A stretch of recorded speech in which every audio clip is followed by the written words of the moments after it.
I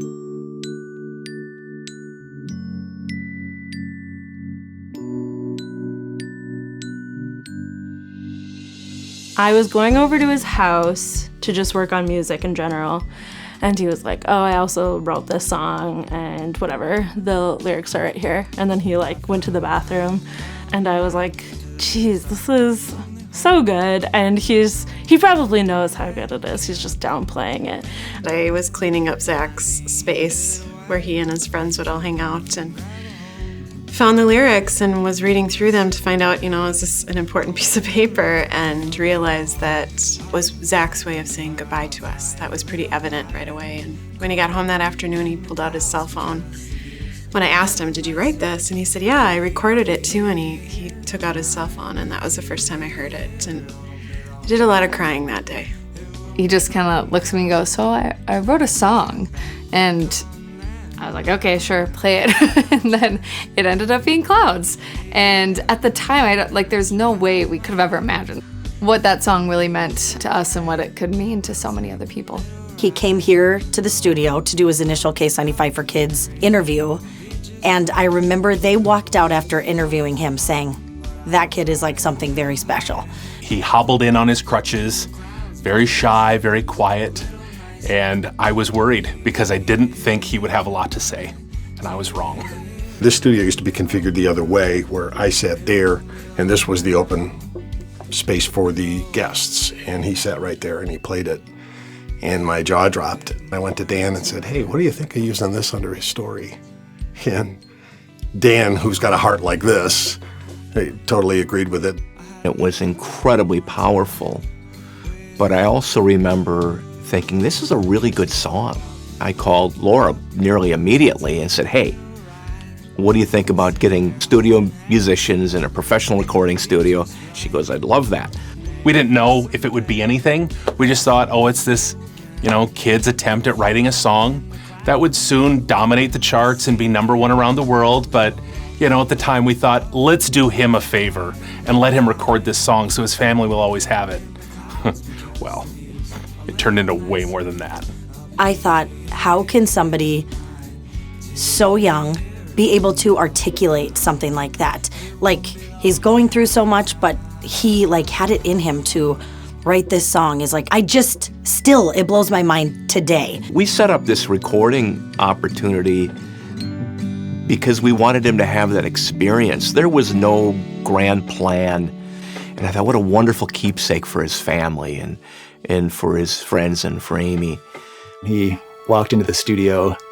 He just had his guitar with him, and he came in and he was just kind of happy-go-lucky and was just happy to be there and excited to kind of explore the studio and talk about music and guitars, just like any other kid would be. The music just kind of flowed through him, and I was like, man, this guy's really got something going on. When you see him smile at you, you can't help but just feel happy. He was just infectious that way. Did me great pleasure to see it take off because he was just a really nice kid. I think Zack's story has impacted so many around the world and so many here in the Twin Cities, truly because everybody has loss, and I think that's the thing everybody wants, is to communicate with that person they lost, to have one more conversation, one more I love you, one more goodbye, one more everything. That is the moment we all want, and truly, I can't think of many people outside of Zack Sobiech who could either have done it or pulled it off, to have the ability to make that song happen, to look at his family and go, man, I love them so much, I want them to know my true feelings. And so anybody can relate to that.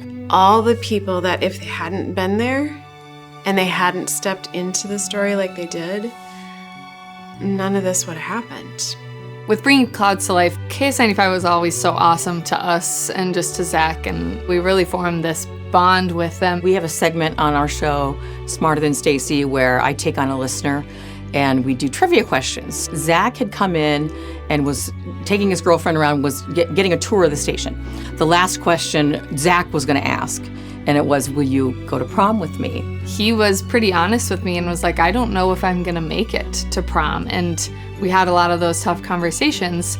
Kind of notice them kind of sneaking around as Zack is answering the questions, and then eventually Stacy comes over and takes off my headphones, and Zack goes, will you go to prom with me? And I'm like, are we still live on the radio? Kind of fell in love with him because we thought, oh, what a doll. I mean, a little promposal. It was kind of really hot back then. Zach was very pleased with himself that he was able to pull that off. I was at work. It was KS95. Zach was playing Clouds. It's the first time I heard it like on the radio. So I went down to shipping, turned on the shipping radio. The guys are packing boxes, and they asked me, what am I doing? And I said, I want to hear Zach play Clouds on the radio. Pretty awesome. The song blew up. The song went international. The song went viral, and it became this anthem for courage and hope that no one could have ever imagined. The power of music, it's a international, worldwide communication with everybody, every language. We did a Live 95. We're at the Varsity Theater. I knew he was so excited to get up there and do it. Well, I'm a klutz, and right after we introduced him, I fell off the stage, and I hurt myself like I always do. So I was sitting in the back on a chair with my foot up, and Zach comes to the back, and he's in crutches at the time. He comes to the back, and he made a joke. Looks like you need these crutches more than I do. And he sat down and started talking to me. I'm like, only you would say that. He was never negative about, the life that he had, and he made the best of it. And I think that's probably what touches everybody that sees it. It's just like this kid knows he's going to die, and look at him, he can't stop smiling. There's no one more brave than Zack, and the way he faced his own disease and how he dealt with it with such grace, and how it wasn't ever about him. It was about everybody else, and making sure everybody else felt comfortable and felt okay and knew that he was going to be okay, because he knew he was going to be fine, but he wanted to leave that legacy behind and show people how to die gracefully. And he did it. And everybody was so stunned. And I think people looked at him and went, "You're just a kid. How can you do this so well?" We're better for knowing him. Osteosarcoma is a cancer that primarily impacts kids. And this young man, he had the ultimate obstacle. And then, of course, Zack passed away. I feel like we should be doing something. KS95's program director at the time, Leighton Peck, who said, why don't we just have a choir? Why don't we just invite people to come to the Mall of America and sing? I don't think anybody was quite prepared to walk into the rotunda at the Mall of America and see that place packed top to bottom, left to right, all over, just filled with people wanting to share in Zack's message and share in Zack's love and just be a part of it. And to see that rotunda filled, I mean, it left me speechless, and I talk a lot. That first year, it was just complete awe, because here, all these people are singing my son's song, just that full heart, really. Right. But as the years have progressed, I've really loved witnessing how people show up for their own reasons. They're there with their own loved ones on their hearts, and I love that. I love that it's become an event that means something a little different for every person who's there. I lost my dad pretty quick after Zack passed away, and losing somebody with the impact of Zack Sobiech, or for me, my dad, it took a lot of the grief away to be able to hear Clouds and to just think, okay, well, that's Zack's message for his family, but that could be anybody's message to anybody going through something tough, and anybody having that hole in their heart or missing that person that they love so much, and to be able to just hear Zack's words and share that empathy and be able to go, okay, they're with us, they're watching over us, and they love us. I learned a lot from the way he lived his life. You don't get diagnosed with a debilitating disease and see a kid like Zack go through what he went through with the attitude that he had and not have it affect you. I'm a cancer survivor myself, so even I forget sometimes that little things mean a lot. Tell people that you love them and that they're special to you, and remember the moments that matter. I do talk to families that have lost sons, daughters, moms, dads, relatives. And for the purpose of getting together, it's a reconnection with them. So you're there, and you don't necessarily have to reconnect with Zack. I do, but you can reconnect with someone that you loved, someone that you lost, and you have all the love of the others attending the event supporting you. I'm getting the chills all over again the way I did that first day. It was awesome. I was so honored and touched that we told his story in a way that connected with other people, and they wanted to be there because I think people are looking for something to rally behind. They want something that they can be a part of, and Zack gave us something to be a part of, to come together as one community and one country, and it went around the world, and it was all him. I think we've taken it and grown it into this really cool, joyful community thing, but that first Clouds Choir, I just remember being in awe that many people wanted to come out and celebrate Zack and celebrate the song Clouds and just be together to do it too. Because it can be one thing to sit and listen to it by yourself and feel good, but everyone wanted to be together and kind of bring the community together. As a community, as individuals, as families, we care for those that need our help and spread the love, and that's what I think Zack wants.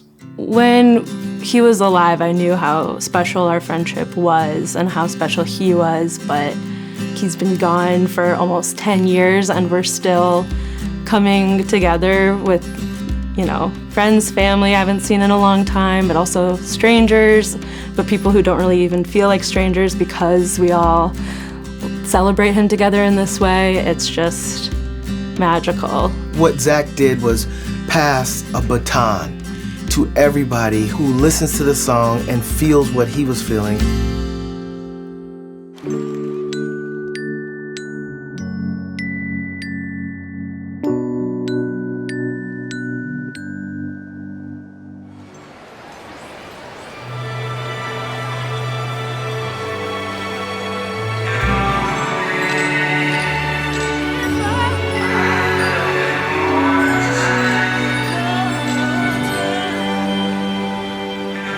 As we worked in choirs and orchestras, I liked how it was a little bit different every year, but it still turned out wonderful every year. It was kind of cool how it changed, but it was the same. Knowing that the impact of Clouds is worldwide is just humbling and elating, and to even have been a part and still continue to be a part of it is just a blessing. Doing something like the Clouds Choir, getting together and singing, and especially the time of year that we do it, I think it just makes you feel closer to him and part of something that's bigger than you. It's a community coming together, thousands of people, to do one thing, to remember a kid and to sing his song in front of his mom and dad. Where in the world do they do anything like that? There's only one place, and it's at Mall of America in December with KS95 for Kids. And you feel like the holidays, you feel the love that we all had for Zack and his story. You're not gonna find that anywhere else. There's a lot of Hallmark movies out there, but none of them can make you feel the way Clouds does.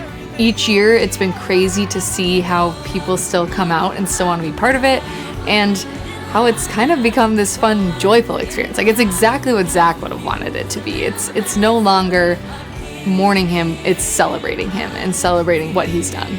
Anybody who got to meet Zack, anybody who just heard his story, who's heard his song, I think everybody's been impacted. I mean, I can't even look up at the sky and see a cloud without thinking of Zack. Clouds has taught me that you just really never know anything. You can think that you know what you're doing until something like that happens. Nobody expected Clouds to be that big, to take out Justin Bieber on iTunes, be #1 around the world. Who could have predicted it? Nobody. Not even Zack. I don't think he would believe it. I think he'd probably be a little red in the face and shy and embarrassed. But his song has become this huge thing. But it just goes to show that, with heart and love and compassion like that, things can be bigger than you ever dreamed. I have big hopes about what we can do in the realm of childhood cancer, moving treatments forward toward a future where kids don't have to lose their lives. The money that Clouds Choir for a Cause has raised over the last 10 years speaks for itself. It blows my mind to think of all the people that Zack's song has helped in 10 years. And that's why it's so important to be at the Mall of America and just witness it for yourself, because you're witnessing change. You're witnessing everybody in front of you having one singular purpose and wanting to make that change together. And it's a pretty special place to be. It's been a tough few years, so getting together with people to celebrate just the joy that is life and living life as Zack wanted people to do. This is a perfect opportunity to come out and experience it with everyone. He touched something that really warmed the hearts of people that lived here. And I think he showed the best of Minnesota. I've been in radio for 40 years. I will never forget meeting Zack. I will never forget this song and what it meant to all of us, and in turn what it meant to the world. It's just like so heartwarming, and you just feel like this is the beginning of the holiday season, the season of hope. I just feel like I want to celebrate him. I think we all feel that way.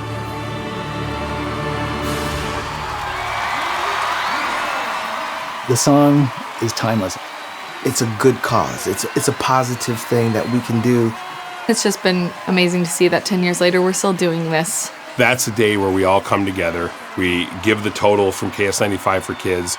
We all kind of have a collective sigh, and then we get to sing Zack's song, which is so magical, and it's just so inspirational. And if you're going through a tough time, I mean, your spirits are going to be lifted just being there with 6,000-7,000 other people singing, Clouds together. It's a magical moment that you will probably want to continue to be a part of every single year afterwards. Who knows where this goes?